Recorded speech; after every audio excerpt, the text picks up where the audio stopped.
Today, we're going to unpack one of the most painful and complex chapters in modern Indian history, the Exodus of Kashmir Hindus from the Kashmir Valley back in the early 1990s.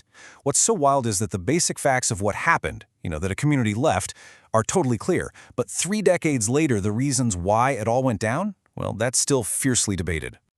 Let's just start with a single staggering number, 100,000. That's roughly how many Kashmiri Pandits, the Hindu community native to the valley, fled their homes in just a few short months. And to put that into perspective, we're talking about the vast majority of their entire community gone in the blink of an eye. But this is where the simple facts end and the really complicated story begins. The migration itself isn't in dispute. Nobody denies that it happened. The real question, the why, is at the very heart of a bitter and deeply polarized debate. Was this a community running from terrifying religious persecution, or was it actually a strategic evacuation, maybe even encouraged by the government of the day? We're going to look at both sides. Okay, so here's how we're going to tackle this. First, we'll look at the departure itself, what we know for sure. Then we need to zoom out and see the volatile political climate that led up to it. After that, we'll dive right into those two competing stories. Then we'll talk about the painful aftermath, what life in exile was like, and finally, we'll look at the very difficult question of returning home. All right, let's dive into part one. Before we get into the whole debate, let's just lay out the core events, the things that historical records and just about everyone can actually agree on. So what are we really talking about here? Well, the event itself is basically this: the mass migration, some call it a flight, of the Hindu Pandit community from the Kashmir Valley. And this all happened right as a widespread and pretty violent insurgency against Indian rule was exploding across the region. And the sheer scale of this was just immense. Think about it. Out of a total community of somewhere between 120 and 140,000 people, as many as 100,000 left in a very, very short amount of time. That's the overwhelming majority. It was a demographic shift that was as sudden as it was dramatic. An event this massive doesn't just happen in a vacuum. It never does. To really get why the Exodus happened, we have to rewind a bit and look at the years leading up to it. So that brings us to part 2. Kashmir on the brink. Let's look at the climate of the late 1980s. This timeline here is absolutely crucial for understanding how this foundation of fear and instability was built. You see, in '86 there were communal riots aimed at Hindus. Then in '87 you have state elections that were widely believed to be rigged, which just destroyed people's faith in the government and fueled so much anger. By '89, that anger had erupted into a full-blown armed insurgency. And then, that September, militants killed Tika Lal Toplu, a really prominent Pandit leader. It was like a foundation of fear was being laid, stone by stone. Now, here's a key detail.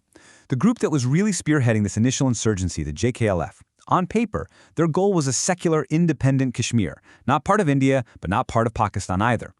But at the very same time, you had these other, more pro-Pakistan Islamist factions that were also getting stronger.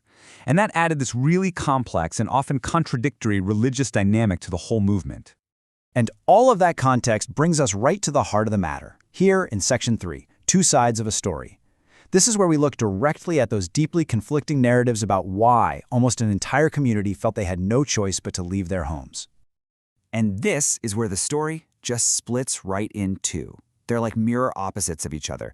So on one side, the Pandit community describes a terrifying campaign of fear. We're talking targeted killings, threatening anti-Hindu slogans being blasted from mosques, and just this general atmosphere of terror with zero protection from the state. But then on the other hand, many Kashmir Muslims believe that the governor at the time, a man named Jag Mohan, actually engineered the whole thing. The theory goes that he wanted the Pandits out so that he'd have a free hand to crush the uprising with brutal force and to paint the whole movement as some kind of radical religious war. To really get the kind of fear the Pandit community was feeling, just listen to this slogan: Kafirin Kashmir Chordo.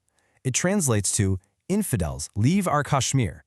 Now imagine hearing that broadcast from loudspeakers in your own city. For the Pandits, this wasn't just politics. It was a direct existential threat that made them feel completely unsafe in the only home they'd ever known. Now let's dig into the other side for a second.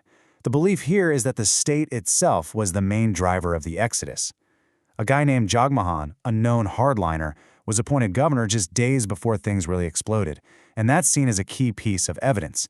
The argument is that by getting the Pandits to leave, he could justify a massive military crackdown, and at the same time, he could totally discredit the Kashmiri independence movement by painting it as a bunch of anti-Hindu extremists. And the complexity doesn't just stop with the stories. Even the basic data, the facts and figures are totally contested.